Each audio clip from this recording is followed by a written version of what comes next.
Kajing pule na kasiti benengkong Paulus buku Sri Kristan hakorin. Ngakwa berpenken mau yepi ko para bahagano korukom na lelap hapi ega gospel.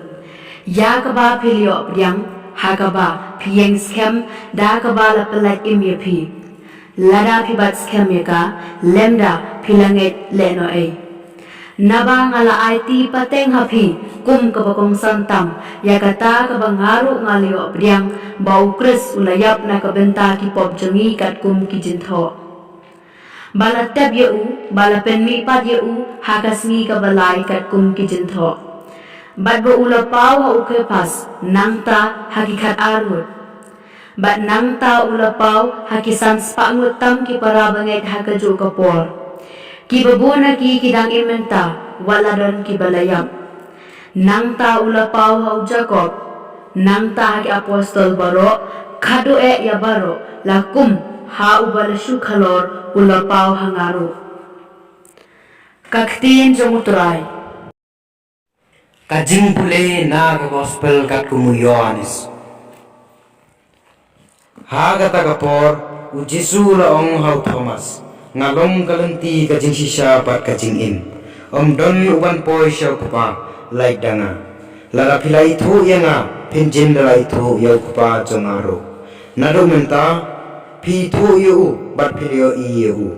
U pilip ula ong hau kutrai to pen ise hangi ya kupa tang kata ngidan kam. U Jesu la ong hau kata ngaladon rengkat bat pi. Henrei pempat itu yanga mo pilip.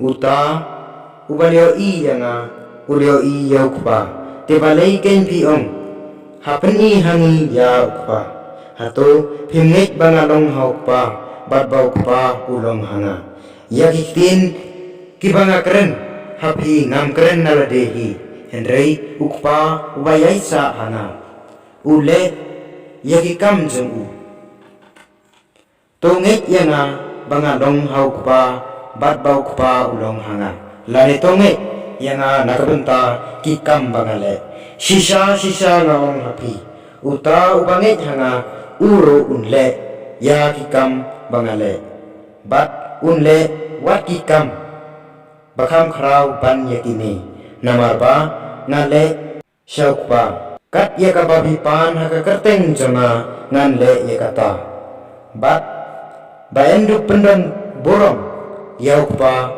hau kun larapi pan ei hak kerteng jonga ngan le ya kata ka gospel jong turai